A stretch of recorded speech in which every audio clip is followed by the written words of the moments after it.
정말 우리에게 비타민 같은 웃음을 주는 분입니다. 김상욱 민주당 의원 나오셨습니다. 안녕하십니까? 반갑습니다. 네, 반갑습니다. 새해 복 많이 받으세요. 건강하시고 행복하시고 시청자분들도 아, 새해 복 예, 많이 아이고, 받으시고 예. 건강하시고 행복하세요. 사랑합니다. 아, 새해 2026년 예, 처음 드디어 뵙습니다. 밝았습니다. 네, 아유, 네. 박종 화이팅! 아이고, 제가 오늘 새해 들어서 제일 기분이 좋습니다. 그렇죠. 화이팅을 행복 외쳐주십시오. 가득 우리 시청자분들도 행복 가득 올 한해도 행복 아유, 예, 우리 시청자분들도 김상우 의원 보시면서 흐뭇하게 웃음을 짓고 계실 것 같은데요. 자, 새해 뭐 네. 소망, 새해 맞아서 좀 말씀드리고 싶은 게 있다면 메시지 드릴 너무 시간 많은데 드리겠습니다. 예. 너무 많은데 2026년은 정말 예. 중요한 해입니다. 아하. 우선은 우리가 너무 사는 게 힘들잖아요. 그렇죠. 문제가 많이 어려운데 네. 2026년 만만치 않은 도전이 지금 예정되어 있습니다. 이걸 우리가 정말 우리 국민들과 또 우리 나라가 네. 함께 힘을 합쳐서 잘 이겨내야 하고요. 좀 더 구체적으로 말씀드리자면 아하.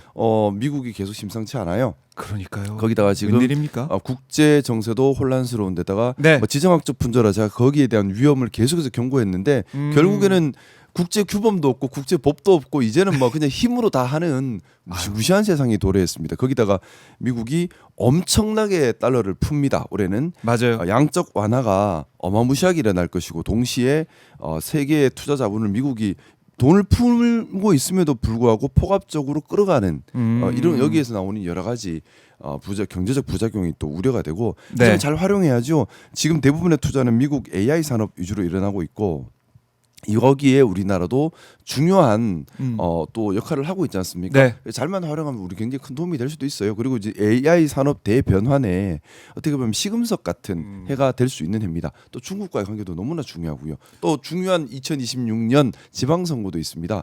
제가 민주주의 얘기를 계속해서 하는데 진짜 민주주의는 선거만 한다고 민주주의가 아니에요. 시민이 참여하고 시민이 감시 감독해서 시민을 위한 행정을 하는 것 이것이 우리 마을, 우리 직장, 우리 도시, 우리 광역 단체까지 뿌리 내리는 것 그것이 진짜 민주주의고 진짜 참여 민주주의고 특히 우리 사회를 좀먹고 있는 너무나 나쁜 기득권 카르텔들 네. 곳곳에 뿌리 내리고 있습니다. 이 기득권 카르텔 때문에 공정과 상식을 다 깨고 예. 민주의 참여를 깨고 시민을 위한 행정과 시민을 위한 행복의 삶을 깨고 있는데 이 기득권 카르텔을 깨어가는 또 원년이 되어야 합니다. 무엇보다 중요한 것 우리 모두 행복하고 웃고 건강하고 안전해야 맞아요. 합니다. 그런 한 해가 되었으면 좋겠습니다. 이걸로 다 정리되네요. 오늘 2026년 메시지 이걸로 다 정리를 했으면 좋겠습니다. 그만큼 중요한 한 해이기도 하고 또 우리 국민들 시청자분들이 2026년 기대를 가지고 희망을 가지만은 또 새해이기도 하고. 그래도 왠지 뭔가 좀 기분 좋지 않아요? 그럼요. 작년 이맘때 생각해 보세요. 와 웃자지 이러면서 2025년을 맞이했잖아요. 맞아요. 나라 윤석열 온통 버티고 혼란스럽고 있고 막. 예. 윤석열은 버티고 있고 뭐 엉망진창이었는데 그래서 미래에 대한 희망을 꿈꾸기가 힘들었어요. 근데 어쨌든 기본적으로 좀 정리될 거 정리되고 네. 이게 그래서 사회 안정이라는 게 중요한 거예요. 맞아요. 사회가 안정이 돼야 우리가 미래에 대한 희망, 그래요. 도전, 뭘 바꿔보지라는 생각까지 할 수 있는 거거든요. 네. 우리 이재명 대통령님께서 사회 안정을 만들어주고 있지 않습니까? 우리는 이제 열심히 우리의 행복을 위해 나아가도 되는 그런 해라고 생각합니다. 좋습니다. 그런데 보니까 광주를 다녀오셨더라고요. 새해 연초부터 바삐 움직였습니다. 봉화마을 가서 권양숙 여사님과 뭐 쭉 만나서 또 이제 그러셨군요. 인사드리고 예. 또 평산마을 갔다가 예. 이제 또 광주 민주묘지 어제 참배하고 오늘은 김대중 재단 관계자분들과 함께 김대중 선생님 묘소 참배할 예정이 있고요. 네. 거기서 저 자랑해도 돼요? 하십시오. 헌정수호상을 받기로 되어 있습니다. 네. 그래요. 네. 축하드립니다. 네, 그렇게 상도 오늘 받으시고. 제가 이제 연초에 예. 연초에 좀 바삐 움직이면서 봉화마을, 평산마을 또 광주 민주화 묘지까지 다 방문을 하고 오늘 김대중 대통령님 묘소까지 참배하는 이유는 우리 새해에 우리가 다져야 될 것 대한의 민주주의를 지켜가겠다. 광주가 어떤 곳인가요? 광주로 가는 곳은 부당한 국가 권력에 맞서 투쟁하면서 우리 대한민국의 민주주의는 세계에서 되게 유례가 없는 독특한 성격을 가지고 있습니다. 공동체 지향 연대 민주주의입니다. 뿌리로 보면 우리가 뭐 동학혁명 때부터 3.1운동 계속 그렇게 뿌리를 찾을 수 있는 정말 나를 위한 민주주의가 아니라 우리 공동체를 위해서 그렇죠. 함께 더불어 살기 위한 그런 민주주의 성향을 띠고 있거든요. 이 민주주의의 전통 그래 이건 우리 국가의 정체성이고 방향성인 거예요. 네. 이게 10월 혁명 87년 10월 민중항쟁으로 이어져서 우리가 87년 헌법을 만들어서 지금까지 오고 있는 거거든요. 민주주의는 헌법 1조 1항에 나오는 제일 중요한 겁니다. 이 민주주의를 지켜가겠다. 구체적으로는 우리 노무현 대통령님께서 민주주의 실천 방향으로 하셨던 것이 있죠. 첫 번째 반특권, 반기득권, 기득권 타파. 이놈의 기득권 때문에 민주주의가 안 된다. 우리 사회 곳곳에 뿌리 내리고 있는 불공정한 원칙을 부수는 기득권을 없애고 정말 시민이 위한 그런 나라가 돼야 한다. 그러기 위해서는 우리가 중요한 것 원칙을 지켜야 가야 한다. 원칙. 우리 노무현 대통령님 생각하면 뭐가 생각나십니까? 저는 원칙을 지키고 이제 반칙 없는 세상을 만들어가는. 노무현 대통령님 삶은 어떻게 보면요. 예. 정치적으로 철저하게 고립되고 철저하게 불이익해지더라도 원칙을 지키려는 삶이셨어요. 네. 왜 원칙을 지키느냐? 그래야지 기득권을 부술 수 있다. 그래야지 진짜 민주주의가 된다. 진짜 시민 참여가 가능하다. 네. 저는 새해에 고 이제 김대중 대통령님, 노무현 대통령님 또 우리 민주당의 어른분들 그리고 또 민주묘지 민주 선배 열사님들을 참배하면서 그 마음을 다지고 그런 한 해로 맞이하겠다라는 다짐하는 마음으로 예. 시작을 했습니다. 아마 많은 분들께서 김상욱 의원의 이런 일정을 쭉 들으면서 정말 같이 하는 마음입니다. 이런 생각을 하실 것 같아요. 우리가 방향성을 예. 잃으면 안 돼요. 음흠. 방향성을 잃어버리면 제가 늘 12 이해 이 얘기를 하는데 네. 사람들은 아무래도 마음에 욕심이 깃들기 쉽거든요. 그러다 보면 눈앞에 욕심 따라 확 움직여 가버리면 12 옳고 그름을 생각하지 않고 이해 이득되는지 해되는지만 보고 움직이는 경우가 생겨요. 네. 그러면 방향이 틀려지면 결국에는 이상하게 하게 됩니다. 그래서 원칙을 지키는 것이 정말 중요하고요. 원칙이라고 하는 것 옳음에 대한 원칙을 지킨다는 거예요. 그래서 저는 개인적으로 그 생각합니다. 특히 공인들은 머리에 세 가지는 항상 담고 있어야 한다. 첫 번째는 대의. 내가 왜 정치하는지 정말 민주주의를 실현하고 시민들에게 도움이 되고 네. 또 공동체에 내가 도움되는 사람이 되겠다는 대의, 평화를 만들겠다, 번영을 만들겠다는 대의. 그 두 번째는 공심. 이걸 사심으로 하면 안 되는 거예요. 내 자리 욕심, 그죠? 내 명예 욕심, 그렇죠. 내 경제적 사회적 욕심으로 달려들기 시작하면 대의가 망가집니다. 대의는 반드시 공심으로 해야 합니다. 제일 마지막에 중요한 게 세 번째 진심입니다. 뭐냐? 내가 나 자신을 속이고 있지는 않은가? 네. 계속 되물어야 돼요. 왜냐하면 사람이라는 건 오류가 늘 있거든요. 자기가 자신을 속여서 사실은 사심으로 하는데 공심으로 하는 것처럼 나 자신을 속일 수도 있어요. 그런 짓을 하고 있지는 않은지 특히 공인일수록 계속 되물으면서 중심을 잡으려는 노력을 해야 합니다. 네. 대의와 공심과 진심을 갖춰야지만 공인으로서 역할을 할 수 있다고 생각하고요. 새해 첫날 우리 날이 새로운 게 새날이 아니거든요. 마음이 새로워요. 새날입니다. 네. 공인들, 정치인들의 마음의 새로움이란 이 대의와 공심과 진심을 챙겨서 이걸 지켜서 방향성 있는 한 해를 보내겠다라는 것을 마음에 새기는 것, 그게 새해 첫날 공인들이 해야 될 역할이라고 생각합니다. 그렇네요. 알겠습니다. 근데 제가 이 대목에서 좀 화나는 거 하나 또 얘기해도 돼요? 예. 새해 첫날 이런 마음을 새겨야 하는데 전국 곳곳에서 새해 첫날 반갑다고 기득권 카르텔들끼리 모여서 서로 인사 나누면서 우리 올해도 우리끼리 잘해 먹자 하는 그런 자리들도 많은 걸로 알고 있습니다. 그래요? 우리 새해 첫날은 우리끼리 잘해 먹자 인사하는 날이 아니라 네. 우리의 방향성을 점검하고 공인으로서의 대의와 네. 공심과 진심을 챙겨가는 그런 날로 만들어갔으면 좋겠다. 그게 우리의 문화가 되어야 한다는 생각입니다. 알겠습니다. 대의 그다음에 공인이 어떤 죄송해요. 마음을 마음을 가져야 하는지 많은 분들이 공감을 하셨을 것 같고, 그럼 바로 이제 이것 좀 여쭤볼게요. 이따 이재명 대통령 방중이나 국제 정세는 이따 좀 여쭤보도록 하고, 지금 이것 뉴스가 지금 나오고 있는 게 강선호 의원 네네. 공천 대가로 1억 원을 건네 의혹을 받는 김경 서울시 의원이 미국으로 출국을 해서 어제 오후에 좀 난리가 났었습니다. 그런데 일단 김경 시 의원의 입장은 뭐냐면 자녀 만나기 위해서 미국 갔고 지금 나 이제 빨리 귀국하겠다, 가서 조사받겠다, 또 이런 또 얘기를 하고 있는데 이 흐름은 좀 어떻게 보고 계십니까? 매우 적절치 않은 처사이고 아하. 미리 출국 금지를 하지 않았다는 것에 대해서 큰 아쉬움이 있습니다. 제가 이 부분을 좀 말씀드리고 싶습니다. 예. 뭐냐면요, 오류가 없기를 바라서는 안 됩니다. 오류가 없기를 바라는 무오류성은 전체주의나 독재주의 스탈린 히틀러가 했던 짓이에요. 네. 사람도 조직도 저도 저 김상욱도 오류투성입니다. 잘못투성이에요. 우리 몸도 늘 병들고 병균이 들어오고 아픕니다. 중요한 것은 오류의 가능성, 잘못의 가능성, 아플 수 있다는 가능성을 인정하는 겁니다. 용기 있게 오류를 그대로 직시할 수 있어야 되는 겁니다. 저는 네. 이게 큰 차이라고 생각해요. 뭐냐면 민주주의를 왜 합니까? 민주주의는 오류의 가능성 때문에 하는 거예요. 오류의 가능성을 인정하기 때문에 민주주의를 하는 것이고, 그래서 민주주의의 가장 중요한 것은 자정 기능입니다. 오류를 용기 있게 직시하고 그 오류를 바로잡아 갈 수 있는 자정 기능을 갖춘 것이 민주주의의 핵심 징표이고요. 오류를 하지 않는 것, 우리는 무오류다. 이게 전체주의의 특징이에요. 그래서 스탈린, 히틀러 이런 사람들 보면, 북한의 김정은 이런 사람들 보면 네. 나는 무오류야 하잖아요. 그게 전체주의 독재의 특징이고, 오류가 있을 수 있어. 이거는 민주주의의 특징입니다. 자, 네. 그럼 우리 국민의힘이 왜 망가졌게요? 국민의힘이 잘못하고도 오류를 인정을 안 해요. 자정 기능이 없어요. 그러니까 헌법 밖으로 나가버리는 거거든요. 네. 그러고 또 잘했다고 하잖아요. 오류를 인정하거나 자정 기능이 없어진 거예요.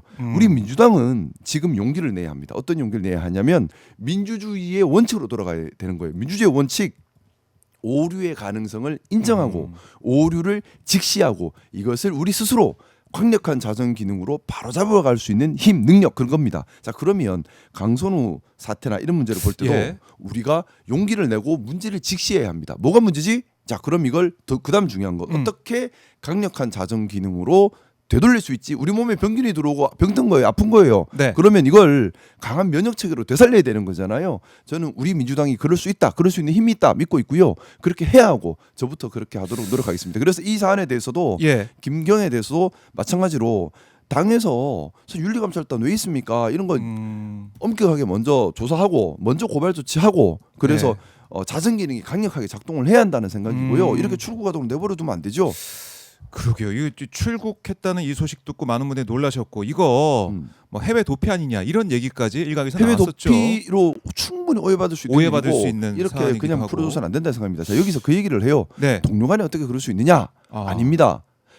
제가 대의, 공심, 진심 얘기했잖아요. 예. 공심이라고 하는 것은 사심이 아닌 겁니다. 물론 속상하죠, 아프죠. 함께 있던 동료가 잘못했는데 그 동료의 잘못을 버려야 된다는 건 매우 고통스러운 일입니다. 하지만 동료이기 때문에 지켜야 한다. 너무나 큰 잘못을 했고 국민을 배신했다 하더라도 동료니까 지켜야 한다. 이건 사심이에요. 아프지만 나는 공인이니까 공인으로서 국민들을 위한 신뢰를 지켜야 되기 네. 때문에 잘못에 대해서 철저하게 자정 기능이 작동하도록 해야 한다. 이게 공심인 겁니다. 그렇네요. 아. 그래서 제가 대의, 공심, 대의, 진심 공심, 세 가지가 우리 공인들이 갖춰야 될 마음이다 말씀을 드리면서, 네. 민주주의의 원칙, 오류의 가능성을 인정하고 용기 있게 직시하면서 강력한 자정 기능으로 국민을 위한 봉사를 해야 한다. 그리고 이건 공심으로 해야 한다. 그렇기 때문에 김경시 의원이 민주당에 그동안 많은 기여를 했다 하더라도 했는지 안 했는지 모르겠지만 강력하게 조사하고 또 먼저 고발 조치에 나서고, 그래서 국민의 신뢰를 지키고 국민을 위한 신뢰 있는 책임 정당으로서의 민주당의 강력한 자정 기능의 모습을 보여야 한다. 저는 그런 생각이고 더 그렇게 노력하겠습니다. 자, 그래요. 이제 강선우 의원은 뭐 탈당을 했고 뭐 제명 조치까지 됐는데, 김경시 의원이 지금 출국했다.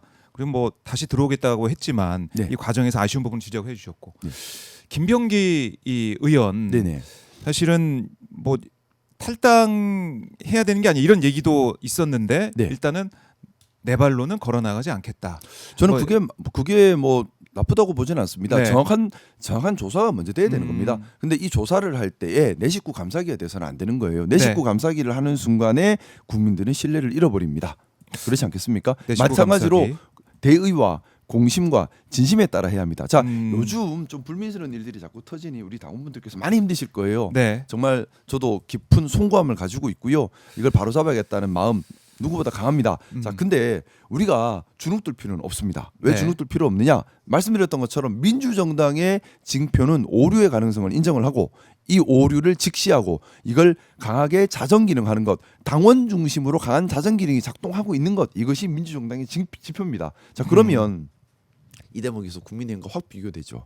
국민의힘과 비교되는 국민의힘은 망가져도 오류를 인정하지 않고 망가져도 자정 기능도 없고 네. 그냥 쭉 해서 이제는 반헌법 단체 유사하게 돼 버렸잖아요. 부분. 자정 기능이 없어서 그래요. 근데 우리 그렇네요. 민주당 어떻습니까? 당원들께서 강력하게 깨어있는 시각으로 우리부터 똑바로 하자, 우리가 더 건강해야 된다, 우리가 모범이 돼야 된다, 잘못을 용납하지 않겠다 하면서 강력하게 움직이고 계십니다. 네. 살아있는 민주정당, 우리 몸이 건강하다, 면역체계가 강하게 잘 작동하고 있다, 그러니 믿어도 된다, 우리가 시민들께 제대로 봉사하고 있다는 걸 보여주고 있는 겁니다. 지금 잘못을 감추려고 하지 않지 않습니까? 그렇네요. 있는 그대로 직시하면서 발본세원에서 고치겠다고 나서고 있어요. 이게 정말 살아있는 건강한 민주정당의 모습인 거예요. 그래서 우리 민주당을 응원해 주시는 시민분들께 움츠러들지 마시라. 우리 민주당이 얼마나 건강한가, 얼마나 시민들께 책임정당으로 기능하기 위해 노력하고 있는가, 또 얼마나 당원들께서 네. 깨어있는 마음으로 자정 기능을 수행하고 계신가 하는 걸 보여주고 있는 겁니다. 저는 그래서 이런 부분들 저는 주눅들 필요도 없고요. 네. 요즘 보면 뭐 어떤 매체 나가봐도 우리 민주당 분들께서 얘기를 잘 안 하시려고 하시는 것 같아요. 이 그럴 리가 사안에 없습니다. 있어서. 너무나 예. 잘하고 있어요. 잘못은 언제든 있을 수 있습니다. 중요한 건 잘 바로 잡는 겁니다. 이거 다 드러내놓고 여기에 대해서 엄격하게 조사를 하고 들여다보고 잘못된 그쵸? 게 있으면은 거기에 책임을 져야 되고. 제일 나쁜 거는 바로 잡아가고. 묻어서 감추는 거예요. 그렇지 않다. 민주당은 하나하나 다 드러내고 있고, 그다음에 지금 김병기 전 원내대표, 김병기 의원 같은 이 사안도 네, 경찰 조사가 다 이루어지고 있습니다. 네. 이루어지고 그러니까 있고 경찰 윤리감찰단에서도 조사를 보고 못하게 있고. 하는 게 아니잖아요. 네. 강력하게 경찰 조사를 하고 있고 음흠. 또 윤리감찰단 뭐 좀 바람이 있다면 윤리감찰단에서 더 신속하게 네. 더 적극적으로 움직이고 필요한 고발 조치가 있으면 수행을 해야 한다는 생각입니다. 그리고 그 과정에서 억울함은 없어야죠. 공정하고 또 깨끗하게 또 우리 당원들과 시민들이 믿을 수 있게 그렇게 네. 적극적으로 기능하는 것이 저는 자정 기능이다. 그리고 이건 당원들께서 지금 적극적으로 의견을 내주시면서 제도적으로 부패하지 않게 막아주고 계시거든요. 네. 건강한 당원 민주주의의 모습은 이런 거죠. 음, 저는 그래서 이런 모습에 대해서 칭찬하고 싶습니다. 우리가 주눅들 필요 없어요. 잘하고 있습니다. 잘하고 있다. 물론 반성하고 고쳐야죠. 반성하고 하지만 고치고. 이런 자정 기능의 모습은 잘하고 있는 겁니다. 알겠습니다. 자정 기능 잘 돼가고 있다, 이렇게 말씀해 주셨고, 네. 자, 이해운 후보자 네. 여러 가지 의혹들이 지금 쏟아지고 있고 국민의힘이 정말 열심히 이걸 네. 파헤치고 있는데, 네. 이해운 후보자 네. 거치기도 이제 국민의힘에서 하고 있는 거 아니겠습니까? 이건 어떻게 보고 네, 보고 저는 계세요? 말씀드렸던 것처럼 원칙을 지키는 것이 중요하다고 생각합니다. 국무위원은 어떤 원칙 기준에 의해서 판단해야 할까요? 국무위원. 네, 국무위원입니다. 네. 그죠? 뭐 처음에 이제 일하는 뭐 능력. 아니요, 저는 첫 번째 가장 중요한 것은 헌정수호 의지라고 헌정수호 생각합니다. 의지. 헌정수호 의지가, 왜냐하면 비상기업이고 뭐고 고비고비마다 헌정을 지켜야 될 첫 번째 책무가 국무위원들한테 갑니다. 국무위원은 그래서 헌정수호 의지가 가장 중요합니다. 두 번째는 윤석열 때 능력이겠죠. 봤으니까. 예. 능력인데 이 능력에서 중요한 테마 중에 하나가 뭐냐? 네. 국정 방향성, 국정 철학을 공유하는 겁니다. 특히나 예산기획처 장관은 힘이 매우 센 자리입니다. 국회의원들이 사실은 예산기획처 장관 눈에 찍히면 국회의원 하기도 힘들 만큼 힘이 세요. 그래서 네. 다 눈치를 보게 됩니다. 왜냐하면 예산과 나라 미래 기획을 다 총괄하는 자리예요. 너무나 중요한 자리입니다. 그러면 국정 철학 중요하죠. 국정 방향성을 공유해야 되는 겁니다. 셋째는 예산과 재정, 또 국가 운영에 대한 최고 전문가여야 합니다. 이 세 가지 기준을 원칙에 따라서 검증을 해야 하는 것이고요. 네. 대통령께서 일단 이해운에게 기회를 줬습니다. 하지만 국회는 국회의 이 일을 해야 합니다. 그래서 이 세 가지를 면밀하게 검증을 해야 합니다. 그래서 헌정수호 의지가 있는지를 국민 눈높이에서 국민들께서 받아들일 수 있는 수준에서 검증을 철저하게 해야 하고요. 마찬가지로 국정 철학, 국정 방향성을 공유하고 있는지를 국민 눈높이에서 또 대통령께서 쓸 수 있는지를 네. 국회에서 면밀히 검증을 해야 되고요. 세 번째, 정말 재정으로 또 국가 미래 또 예산으로 능력이 있는지를 검증해 가야 하는데 네. 저는 우선은 첫 번째 헌정수호 의지가 있느냐 하는 부분에서 현재까지는 헌정수호 의지가 없다라고 생각하고 있습니다. 왜냐하면 제가 페이스북에도 글을 썼는데요. 똑같이 국경을 넘었다고 해서 다 똑같은 사람이 아닙니다. 나의 원칙과 소신을 지키기 위해서 기득권을 버리고 모든 이익을 버리고 엄청난 비난을 감수하고 국경을 넘은 자와 나의 이익을 지키기 위해서 조금 더 많은 이익을 바래서 원칙과 소신과 모든 걸 버리고 국경을 넘은 자는 국경을 넘었다는 행동은 같지만 네. 그 마음은 정반대에 있는 거죠.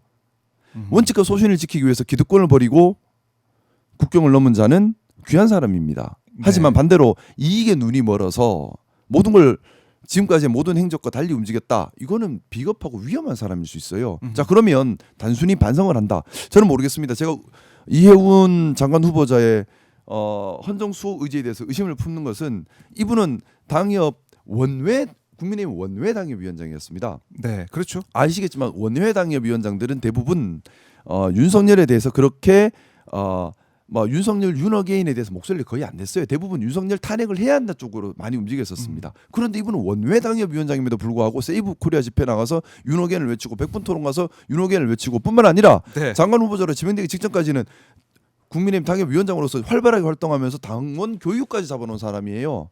그렇죠. 근데 며칠 갑자기 전까지. 장관 후보자 되자마자 갑자기 자고 일어나서 싹 절연하고 잘못했습니다. 진정성이 저는 없어 보입니다. 근데 국무위원이기 때문에 헌정수호 의지가 누구보다 강력하고 입증되고 국민이 받아들일 수 있는 수준이어야 합니다. 이 부분을 저는 국회에서 면밀하게 검증해서 국민께서 받아들일 수 있는 국민 수용성이 확보되지 않는다면 이 부분은 국회에서 부정 의견을 내야 한다고 생각합니다. 그래요. 검증 과정이 정말 철저하게 있어야 된다라는 걸 강조해 주셨습니다. 네.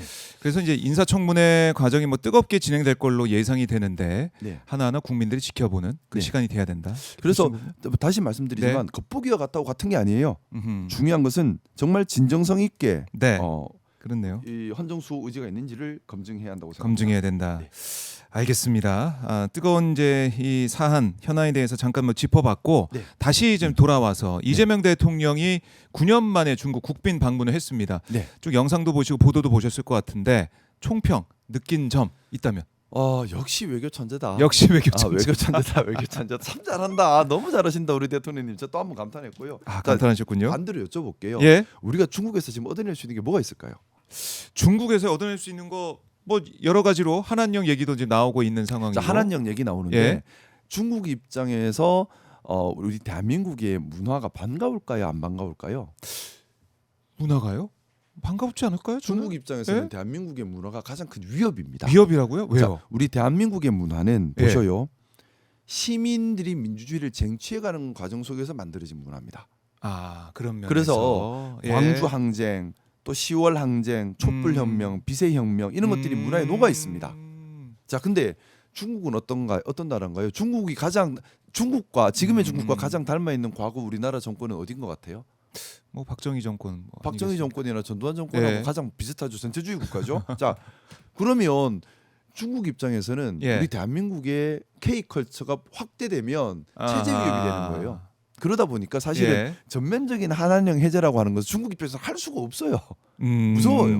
그러니까 그게 우리나라 K 컬처가 힘이 없을 때는 가능해요. 네. 근데 K 컬처가 힘이 있으면 전면적으로 문을 연다는 거는 자칫하면 중국에서 예를 들어서 예. 우리 광주 민주화 운동 같은 또 촛불혁명, 비세혁명이 일어나면 중국 어떻게 해요? 그걸 무서워하거든요. 그렇죠. 그래서 제가 자꾸 우리 이재명 대통령님 보고 무슨 뭐 친중 생각해 보세요. 중국은 전체주의 국가고 우리는 민주주의를 지향합니다. 전체주의와 민주주의는 정반대에 있어요. 우리나라 역사를 봤을 때 가장 전체주의 유사했던 정권들은 박정희 정권, 전두환 정권, 윤석열 이런 데입니다. 가장 중국이랑 닮아 있는 정권은 그렇죠. 그쪽이에요. 예. 그래서 사실 한한령은 전면적 해제는 불가능한 거고요. 단계적으로 자체가. 중국 입장에서는 예. 자기들 체제에 위협이 되지 않는 선에서 단계적으로 음흠. 한정적으로 풀겠다고 할 수밖에 없는데 그 부분에 대해서 아젠다를 꺼냈고 큰 틀의 합의를 이뤘습니다. 그럼 이거는 할 수 있는 맥스를 채운 거죠. 그죠? 일단 또 경제협력도 마찬가지입니다. 경제협력. 경제협력에 관해서 과거와 지금이 달라진 것이 있습니다. 뭐냐면 과거는 중국이 우리나라가 너무나 필요했어요. 음흠. 모든 면에서 기술도 배워야 되고 다 필요했는데 그렇죠. 지금은 반대죠. 중국에 더 이상 한국이 필요가 없습니다. 반대로 우리나라는 리스크가 생겼어요. 뭐냐? 모든 면에서 너무 많이 중국에 의존을 하고 있습니다. 중국과 경제 관계가 위기가 생기면 대한민국 경제 무너져 버립니다. 지금 당장 우리 요소수 사태 봤지 않습니까? 이게 요소수뿐만 아니라 저번에 어떤 항목을 보니까 네. 수천 가지 품목이 그런 게 있어요. 중국과 단절돼서 공급이 끊기면 경제가 마비돼 버리는 항목이 수천 가지입니다. 네. 자, 그러면 우리 입장에서는 경제를 활성화시키면서 동시에 경제의 안보도 지켜야 되는 문제가 생기는 거예요.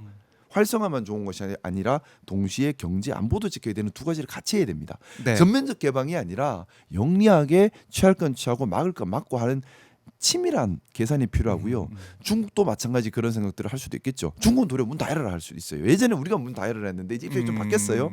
그러면 연역을 영리하게 해야 되는데 여기에 대해서도 그렇기 때문에 양 국가 우리는 예를 미국 갈 때는 우리 대한민국에서 미국 군함을 짓게 해주십시오. 제가 뭐 올해 하반기에 제일 중요하게 생각했던 건데 팩트시 대넣었잖아요. 우리가 경제적으로 요구를 할 게 있었어요. 그렇죠. 중국에 그런 게 있을까요? 마땅히 없어요 사실.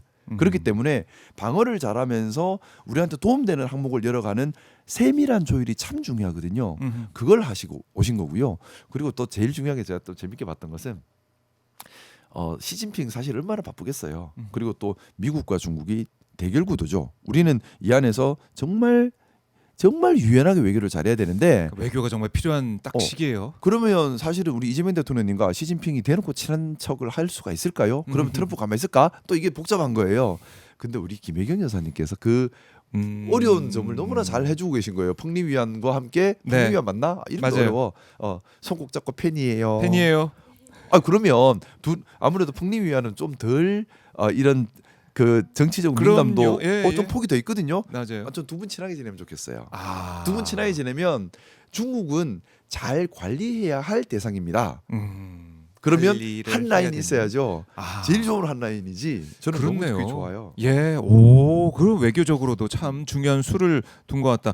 그러니까 이번에 셀카 찍은 이 사진도 많이 지금 회자가 되고 있는데 예. 이재명 대통령이 중국 샤오미 폰이죠. 이걸로 셀카 찍는 모습 이것도 참 인상적이더라고요. 이 중국을 셀카. 존중해 준다는 거죠. 아. 중국의 성과를 인정하고 존중해 준다. 그리고 중국은 체면을 매우 중요하게 생각하는 나라입니다. 예, 중국의 체면을 세워준 거죠. 그렇네요. 이게 실리 외교예요. 그러면서 우리가 필요한 걸 요구하는 거죠. 그러니까 잘하고 이게 계신 겁니다. 경주에서 선물 받은 그 전화기 예. 폰이다 보니까 예. 그 선물을 내가 이렇게 쓰고 있다, 잘 쓰고 있다. 그거 가지고 또 이 셀카도 찍고 사진 찍는다. 야, 이거 대단하지 않습니까? 그렇죠. 그러면 이제 저 가지고 중국의 예, 지금 시진핑의- 보여드리고 있습니다. 영상. 시진핑의 얼마나 그 자기는 위신이 올라간 일이겠어요. 그러니까 이 선물로 이렇게 저 중국에 와서 시진핑 할아버지가 저만이 웃는 거 본 적 있어요. 최대한 웃고 있는 거예요. 저게 맥스야 저 아저씨도. 근데 일단 이번 방중 외교 대한민국이 얻을 수 있는 맥스를 다 얻었다. 동시에 대한민국이 자칫 짊어질 수 있는 리스크는 다 해지를 했다. 할 수 있는 맥스로 할 수 있는 그러니까 할 수 있는 게 중요한 거죠. 못하는 그렇죠. 걸 요구할 수는 없어요. 네. 할 수 있는 한 예를 들어 대만 문제, 북핵 문제 너무나 예민한 문제인데 예, 서해 중국 구조물 입장- 문제. 그렇죠. 이런 근데 거. 중국 입장에서도 못할 걸 우리가 요구하면 싸움밖에 안 나요. 그렇네요. 중국이 할 수 있는 선에서 우리가 최대한 맥스로 맞췄다라는 점에서 역시 외교 천재다. 역시 외교 천재다. 예. 그 한 문장으로 정리가 될 것 같습니다. 지금 셀카 찍는 모습을 제 영상을 통해서 자료로 보여드리고 있는데 훈훈하네요. 훈훈한 모습을 영상을 볼 수가 있습니다. 자, 이렇게 뭐 중국 국비망무 일정 소화를 하고 있고 또 올해가 또 중요한 한 해 아니겠습니까? 네 맞습니다. 백범 김구 선생 150주년 탄생 150주년 상해 임시정부 100주년 되는 해인데 네. 이번에 이재명 대통령이 상해에 또 방문하게 돼요. 임시정부 네네. 방문한다 예정이 돼 있는데 이런 것도 정말 잘하는 것 같고. 저는 상해 예. 임시정부 다 가보셨을 건데요. 네, 가봤죠. 저는 안 가보신 분들 꼭 좀 가보셨으면 음. 좋겠습니다. 우리 그 어려운 시기에 그 어려운 시절에 정말 우리 민족을 위해서 또 해방을 위해서 얼마나 어렵게 하지만 강한 투지와 네. 확실한 신념으로 해내셨는지 너무나 그게 와닿고요.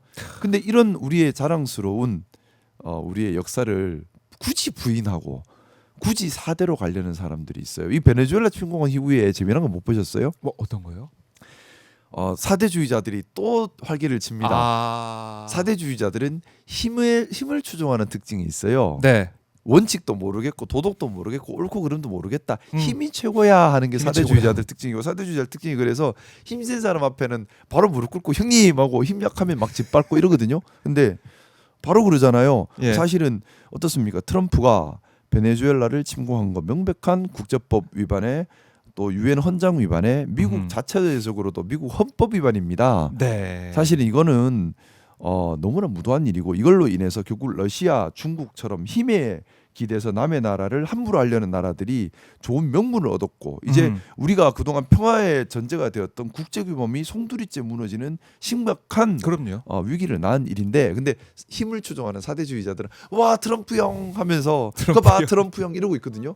근데 이렇게 힘을 추종하는 비겁한 사대주의자들은 우리의 독립운동 역사를 굳이 폄훼하고 굳이 무시하고 굳이 없는 걸로 만들고 전부 도란프 형 같은 사람 네. 덕분이야라고 이상한 생각을 해요.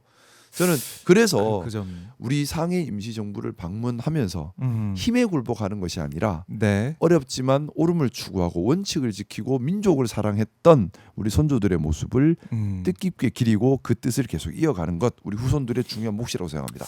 그래요. 아, 그렇네. 그 아직까지 우리에게 울림을 주는 네. 상해 임시정부 또 중요한 해이기 때문에 이재명 대통령 방문해서 또 어떤 메시지를 낼지 지켜보도록 하고 네. 베네수엘라 말씀하셨으니까 네. 이게 마두로 대통령이 그야말로 잡혀가서 어제 이제 법정에도 나왔습니다. 이것도 국제법 위반하고 언급하셨지만 야, 근데 이렇게 되면은 중국도 뭐 대만을 어떻게 할지 모르겠고 사실은 러시아도 우크라이나 계속 맞아요. 이렇게 끌고 갈 수도 있고 맞아요. 이거 걱정되더라고요. 아니 이제 그 예를 들어 정말 중국이 대만 침공하면 미국 뭘 할 거예요? 그러니까. 국제법 위반이다 할 거예요. 자기들 국제법 위반 대놓고 하고 지금 그린란드도 내 나라 하고 있는 것 같던데. 아니 무슨 예. 그동안 세계 평화를 유지했던 기본적인 국제 질서가 다 무너지고 있는데 트럼프가 이거 취임 2기부터 계속 하고 있는 거예요. 뭐냐면 다자 외교에 참석을 안 합니다. 다자 외교를 다 무너뜨리려고 해요. 다자 외교의 핵심은 국제 규범입니다. 또 평화 지향이고 교류 지향인데 이걸 트럼프는 다 깨가고 있어요. 트럼프 외교의 핵심이 뭐냐? 다자 외교를 깨고 무시한 후에 네. 전부 양자 외교로 만들고 양자 외교에서는 힘으로 눌러버린다예요. 아. 다자 외교는 여러 국가들이 이렇게 있기 때문에 당연히 질서를 추구하죠. 그럼요. 평화를 추구하고 교류를 추구합니다. 네. 미래에 대한 국가 간 협력을 중요하게 생각해요. 근데 양자 외교는 다르죠. 힘 대 힘의 대결로 갑니다. 그러다 보니 힘센 미국 입장에서는 조차 다 빼들어 올 수 있어요. 그 트럼프는 고의적으로 지금 보면 다 부수고 있고 양자 외교 틀로 다 바꿔가고 있는 것 같아요. 관세 협상이 가장 대표적인 다자 외교를 부수고 양자 외교로 승부를 보려고 했던 그겁니다. 근데 지금 각계격파하고 있는. 지금 근데 이게 가져올 파장 저는 너무나 두려워요. 뭐냐면 예. 러시아, 중국 같이 힘에 의존해서 영토 욕심, 이권 욕심을 내는 나라들 입장에서는 이제 철창에 가둬놨는데 철창 그렇네. 미국이 깨버린 거예요. 봉인해제가 돼버린 봉인해제가 느낌이에요. 되는 거라서 예. 그래서 우리가 작년부터 제가 이 얘기를 계속해서 했습니다. 이제 지정학적 분절화가 일어나고 각자 도생의 시대다. 대한민국의 안보 누구도 지켜주지 않는다. 우리 안보는 이제 우리가 지켜야 되는 그런 새로운 시대가 도래했다. 그렇기 때문에 미국 형님 최고라고 사대주의에 매달린다고 되는 문제 아니다. 정말 유연하게 나라의 힘을 키우면서 우리는 더 넓게 우리의 외교적 영향을 키워야만 한다. 우리의 안보는 이제 우리가 지켜야 한다는 말씀 드렸는데 그게 대표적으로 보여주는 겁니다. 중요하게 다가오고 있고, 근데 이제 국민의힘에서는 이런 논평도 냈더라고요. 네.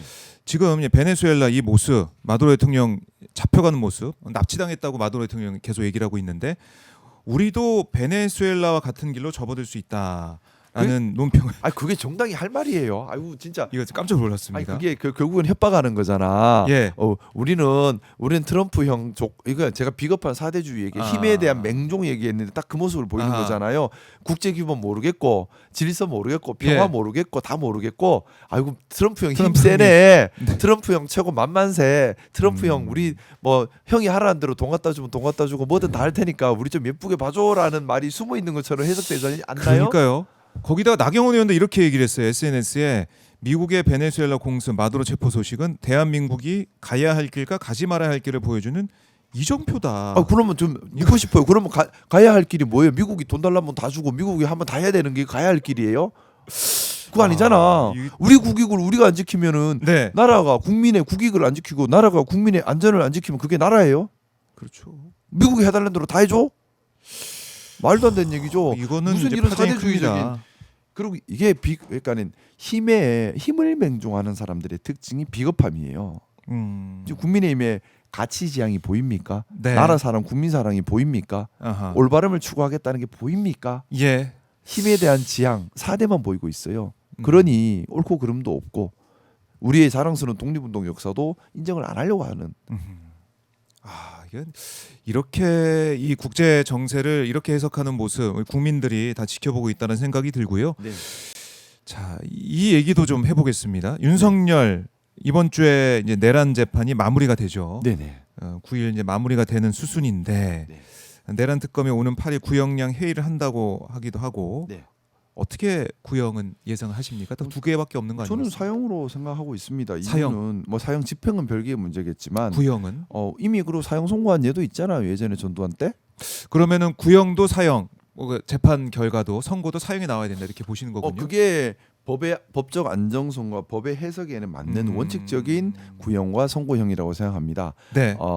전두환 때도 이미 사형을 구형해서 사형을 선고한 예가 있고요. 아하. 그리고 이 내란죄 같은 경우는 사형과 무기징역 2개밖에 없습니다. 자, 그러면 선처의 여지가 있으면 무기징역, 선처의 여지가 없으면 사형이 되겠죠.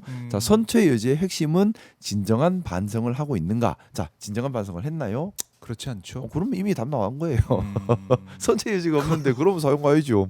아. 그리고 재판 내도록 거짓말하고 여전히 제일 선처의 여지에 우리 형사재판에서 제일 중요하게 보는 게 뭐냐면 재범 가능성 또는 진짜 반성하고 있느냐예요. 재범 가능성은 물리적으로 진짜 재범 가능하냐가 아니라 네. 그 사람의 마음이 재범 마음을 보는 거거든요. 근데 음. 보면 내가 정말 잘못했고요. 내가 미쳤었나 봐요. 2번 다시 안 그러고 산속에서 조용히 반성하고 살겠습니다는 반성이지. 근데 필요했다. 그게 뭐 잘못이냐? 아하. 대통령이 그 정도도 못하냐? 자, 이거는 강력하게 재범하겠다는 의지 표현이지 않나요? 그렇네요. 그러면 선처의 여지가 없으니까 사형이죠, 그러면. 통당 얘기까지 하면서 네, 어쩔 수 없이 네. 이렇게 할 수밖에 없었다. 그 주장을 계속 하는 것 같은데. 네, 그게 말이 그러니까 어쩔 수 없었다, 할 통당. 수밖에 없었다. 그것도 재범의 가능성이죠. 그러니까 반성 여지가 없으니까 선처의 여지 없으니까 법정형이 사형 무기징역밖에 없는데 선처의 가능성이 없으니 위로 갈 수밖에 없는 거죠. 그렇네요. 딱 두 이거는 가지 선택지. 그러니까 두 가지 선택지가 없어요. 할 수 있는 게. 그래서 당연한 얘기겠지만은 구형과 선고형은 뭐 집행은 별개 문제. 우리는 실질적 사형 폐지 국가니까. 하지만 뭐 선고는 그렇게 할 수밖에 없다고 생각하고 더 중요한 건 사면을 해서 안 된다는 그 부분인 것 사면. 같아요. 전두환도 사면해 줘 버렸잖아. 우리 신신신 그런 거 하면 안 돼. 천사님이 그런 거 하면 안 돼. 사형 다음은 사면 그거 이렇게 진짜 하면 안 돼. 댓글을 주셨는데 제가 그래서 어. 목 아파 계속 작년 7월부터 계속 얘기하는 게 내란 특별법 빨리 통과시켜야 한다고 네. 계속 얘기하는 게 내란 특별법의 핵심이 그거잖아요. 사면시키지 않는다. 또 이렇게 내란 수계를 배출한 정당에 국고보조금 넣어서는 안 된다. 두 가지가 핵심인데 내란 특별법 좀 통과시켜 주세요.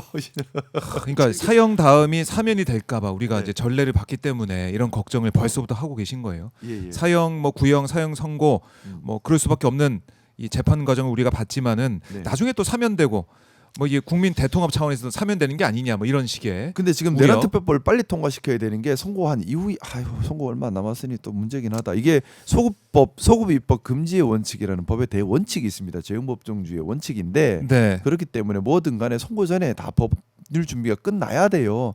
저도 국회에 있으면서 자꾸 이런 말씀 드리니 송구해 죽겠는데 왜 이렇게 내란 특별법을 빨리 처리가 안 되는지를 지도부에 한 번 더 건의드리고 싶습니다. 내란 특별법 원래 작년 여름에 했었어야 되는 거라고 생각하는데 늦었더라도 지금이라도 관심 있게 해서 통과시켜 주시면 좋겠습니다. 네. 좀 걱정되는 부분이 이제 한두 가지가 아닌 상황인데 일단은 구형, 사형, 선고, 사형 이렇게 강조해 주셨고 네. 그다음에 이제 통일교 특검 네. 결국에는 지난해 합의가 안 돼서 통과 안 됐어요. 일단은 네. 안 됐는데 근데 경찰이 이마에 수사 잘하고 있는데 굳이라는 생각은 들기는 해요. 근데 뭐 특검 한다니까 국민의힘이 더 바짝 얼어 있는 것 같던데요. 신천지를 포함한다 뭐 이것 때문에 그런 것 같은데. 당연히 포함해야 되는 거 아니에요? 통일교란 종교의 문제래.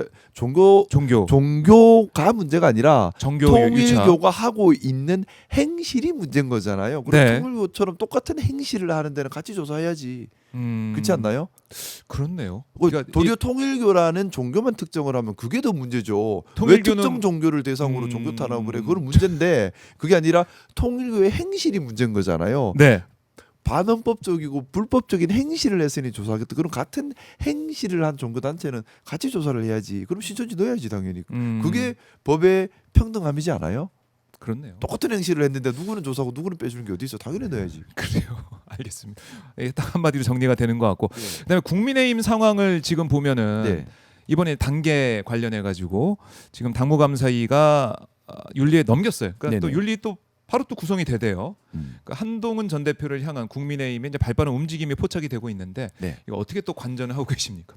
말씀 올렸던 것처럼 당권 싸움에 여념이 없구나. 아. 저기는 지금 현재 누가 당권을 완벽히 장악할 것인가의 싸움에 여념이 없구나는 생각이고 예. 장동혁 대표의 자나깨나 간절한 바람, 자기의 경쟁 상대가 될 수 있는 사람 미리 다 척결하겠다. 미리 척결하겠다. 일단 한동훈부터 완전히 척결하겠다. 네. 그리고 그 힘을 바탕으로 TK, PK 토호들을 무릎 꿇리겠다. 그래서 당을 완전히 장악하겠다. 근데 그래요. 그게 얼마나 반민주적인 발상이냐라는 질문을 드리고 싶습니다. 그게 얼마나 반민주적이에요? 아니 잘하면 박수 쳐주고 다른 얘기 귀 기울이고 네. 그러면서 뜻을 모아서 함께 나가는 것이 민주적인 거 아니에요. 남을 존중해야지. 왜 내 손아귀에 다 집어넣고 내 맘대로 해야지 장악이라고 생각을 하죠. 우리 김대중 대통령이 그렇게 당을 장악하지 않으셨던 걸로 알고 있고 그렇게 정치 안 하셨습니다. 우리 김대중 대통령이 다 포용하셨잖아요. 네. 끌어안고 목소리 예. 듣고 같이 가고 설득을 했죠. 근데 장동혁은 지금 설득하고 있는 게 아니죠. 칼춤을 추고 있죠. 아, 내 말 안 들으면 다 죽어. 이게 무슨 민주정당이야? 그렇게 말입니다. 민주정당의 모습을 점점 이제 보이지 않고 있고 내란 정당, 내란 동조 세력이다 이런 비판을 계속 받고 있으니 저는 점점 전체주의 정당 그러니까 전체주의 극우 정당. 전체주의 정당화되고 있는 모습을 보고 있고요. 네. 뭐 이 국민의힘이 맨날 그러잖아요. 민주당은 중국 뭐 이러는데 제가 볼 때 중국 공산당이랑 가장 닮은 모습으로 지금 가고 있는 게 누군지 모르겠어. 그래요.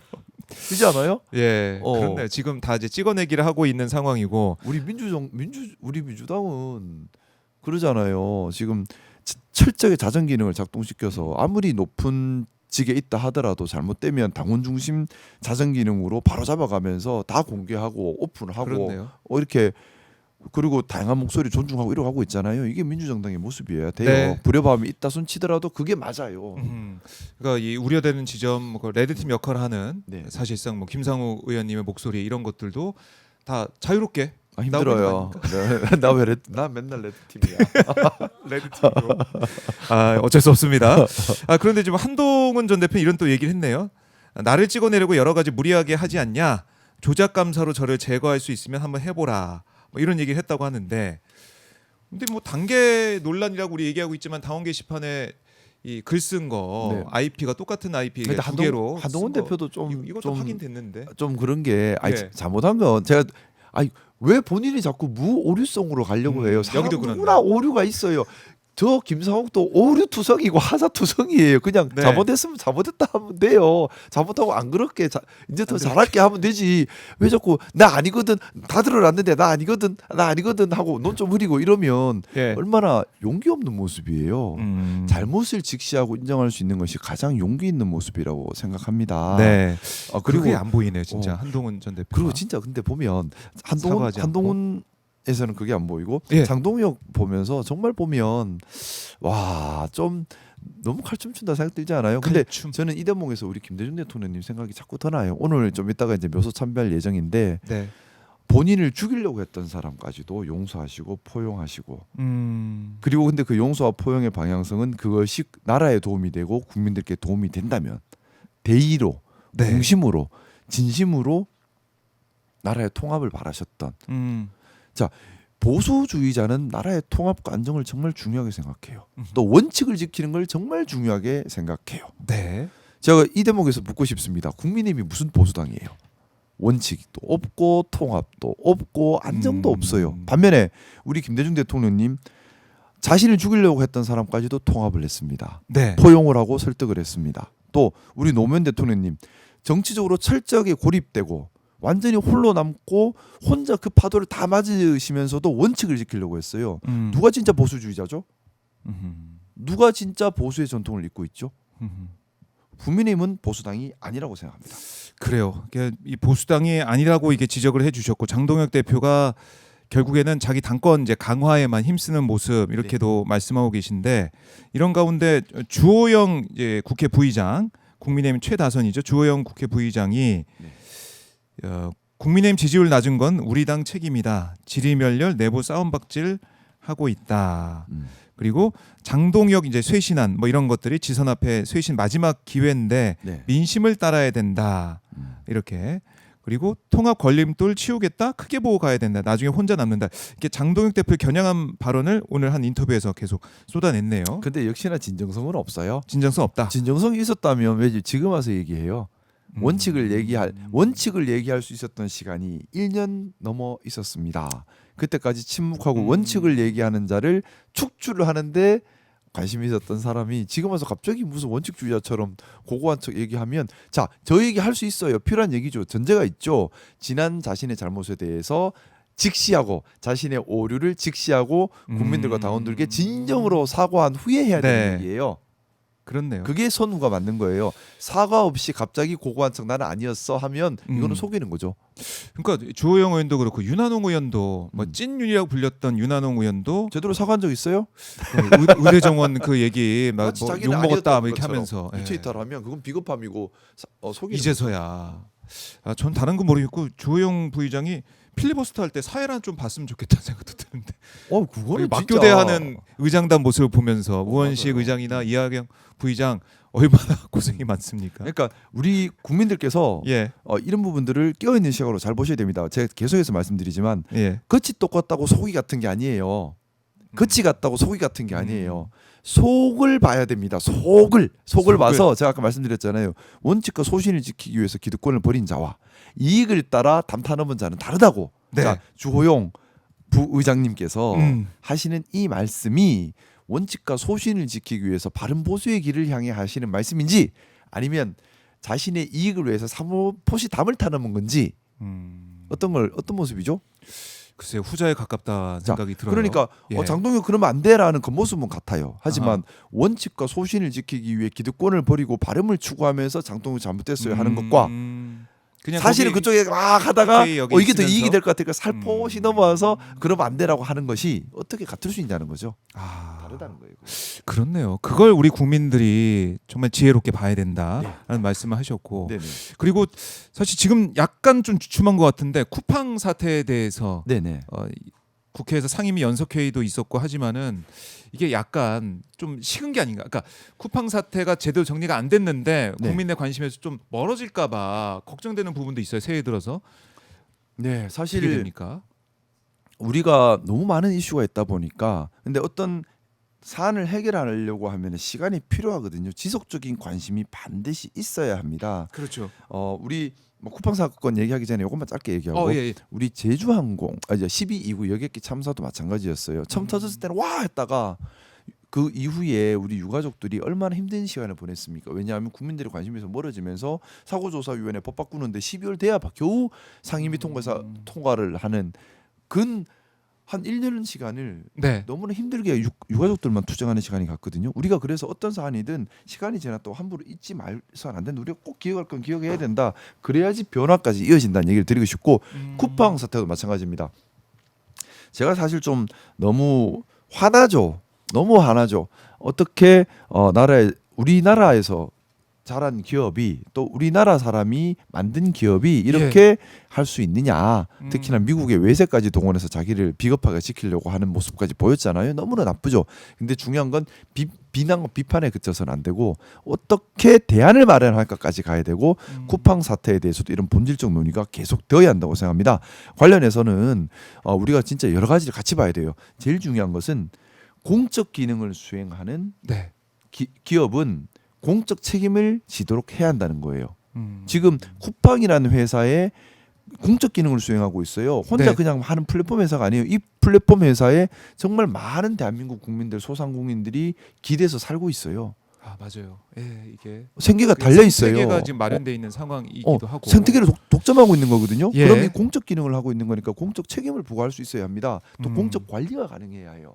또 하나 좀 기업들이 살만하면 다 미국 가서 상장해요. 그러면서 우리나라 기업인데 미국 기업인 척하고 다녀요. 이건 대책 세워야 됩니다.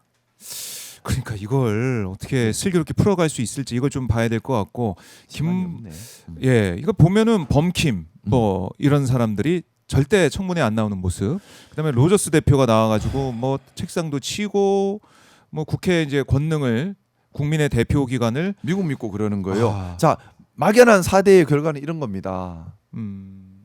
미국 힘에 굴종해서 네. 미국 만만세하고 막연한 4대를 하면 우리 국민이 피해를 보는 거예요.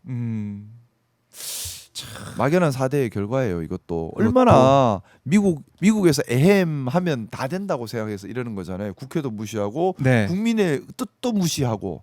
자, 국민의 힘에 묻고 싶습니다. 미국의 막연한 4대를 하는 것은 국민을 받드는 것인가요?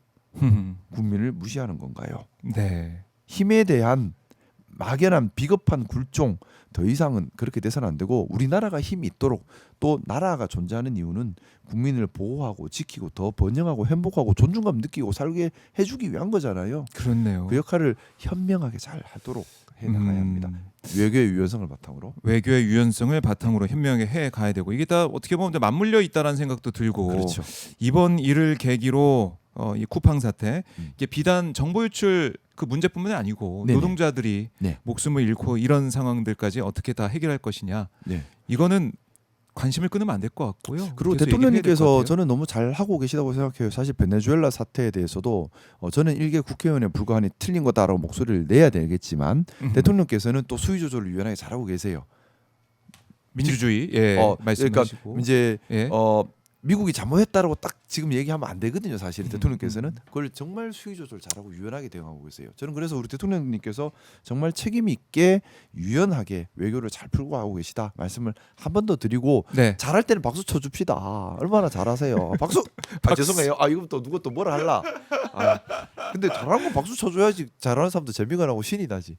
맞아요. 그러니까 어. 이 지금 이재명 대통령이 얼마나 고군분투하고 있는지 네. 우리가 지난해부터 보고 있지 않습니까? 네. 지금도 이런 외교적으로 이제 미국이 마두로를 잡아오는 이런 상황까지 또 북한이 탄도미사일 쏘고 이런 상황에도 유연하게 잘 대처하고 중국에서 있어요. 외교를 네. 좀 하고 있는 모습 그렇기 때문에 지금 여러 가지 이 이슈들이 나와서 제대로 잘 알려지지 않고 있는 오히려 외교 성과가 가려지는 네. 이런 것들이 있기 때문에 저희 박정희 아스팟에서는 항상 이것도 강조하고 있는 거 아니겠습니까? 네, 맞습니다. 꼭 알아야 될 뉴스, 알아야 될 사안이기 때문에 네, 맞습니다. 이재명 대통령의 외교가 우리 잘하는 건 박수 쳐주고요. 못할 때는 바로 해야 된다고 자정기는 작동시키고요. 그러니까요. 그건 이거에서의 주인이 우리 국민들입니다. 그게 민주주의거든요.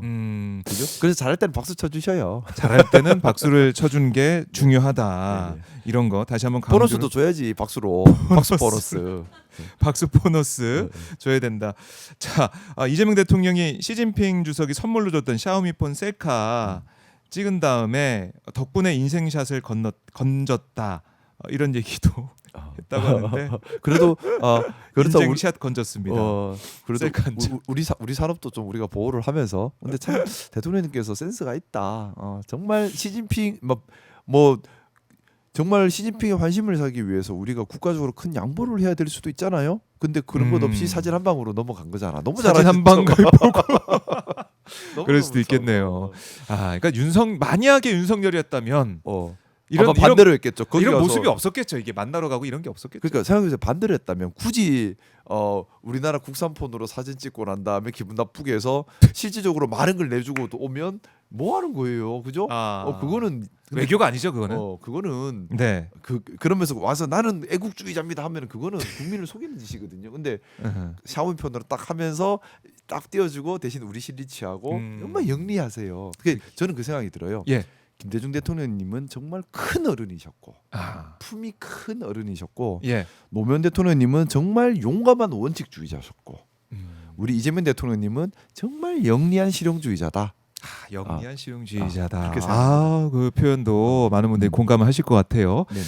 그리고 이거 이제 한번 생각을 여쭤보고 싶은데 네. 이번에 예. 대통령실에서 발견된 거, 네네. 이 건식 사우나랑 네. 그 이어져 있는 침실. 네. 아니 침대 그 사이즈는 뭐예요? 그 사이즈가 뭐 퀸 사이즈, 킹 사이즈 이런 게 아니라 정말 어마어마한 거대한 침대까지 발견됐어요. 자기가 왕인 줄 안 거죠. 자기가 왕인 줄 안 건데 예. 그러니까 딱 반민주주의자였다라는 거 보이는 대목이라 생각하고 또 맨날 술 먹었잖아요. 네. 맨날 술 먹었으니 사우나가 필요했겠죠. 근데 참 그러면 안 되지 않아요? 안 되죠. 이게 대통령이라는 그 자리가 한시라도 이제 마음 놓을 수 없는 자리. 24시간 깨어 있어야 되는 자리인데. 우리 이제 그런 얘기가 있어요. 네. 이제 어리석은 자는 자신의 잘못을 드러냄으로써 대중에게 이렇게 살면 안 된다는 걸 가르쳐주고 네. 현명한 자는 자신의 잘함을 보임으로써 이렇게 살아야 한다는 걸 모범 보인다는 말이 있는데 윤석열은 어리석은 자라서 자신의 잘못을 온 국민께 드러내면서 이렇게 살면 안 된다는 걸 온몸으로 보인 자. 어떻게 그렇게 보면 뭐 그런 면에서는 좀 역할을 했네. 그렇네요. 그리고 우리 이재명 대통령님은 이렇게 해야 한다라는 모범을 보이고 있다는 생각을 갖고 있습니다. 자, 극명하게 비교되는 모습. 이재명 대통령의 모습을 보면서 또 윤석열의 모습을 보면서 네. 우리가 확실히 비교를 할 수가 있습니다. 자, 오늘도 기분 좋게 네. 아, 행복한 한 주의 시작, 새해 시작되시기를 간절히 네. 바라고요. 김상욱 의원과 말씀을 나눠봤고 이제 보내드려야 되는데 혹시라도 못다한 말씀 있으면 한 말씀 해주고 가셔도 됩니다. 예, 네. 카메라 저는 보시고. 박종호 기자님을 너무 좋아합니다. 오랜만에 박종호 기자님 보니까는 제가 눈에서 꿀이 뚝뚝 떨어지는데 우리 박종호 기자님 더 오래 자주 볼 수 있도록 우리 오마이뉴스 많이 구독해 주시고요. 아이고, 예. 또 김상욱 TV가 9만 7천 명에서 멈춰서 오우. 몇 개월째 그러고 있습니다. 좀 많이 구독해 주셔요. 더 많은 분들과 소통하고 함께 이야기 나누고 싶습니다. 새해 복 많이 받으시고 건강하세요. 네, 고맙습니다. 감사합니다. 네, 박수로 보내드리겠습니다. 자, 김상욱 의원과 함께 새해 처음 또 만나 뵈면서 기분 좋게 시작을 해봤는데요. 여러분들 댓글을 통해서 의견도 남겨주시고 김상욱 TV로 저희가 띄워드렸습니다. 혹시라도 김상욱 TV 아직 구독 안 하신 분들이 있다면 김상욱 TV도 꼭 구독해 주세요. 네, 감사합니다. 예, 고맙습니다.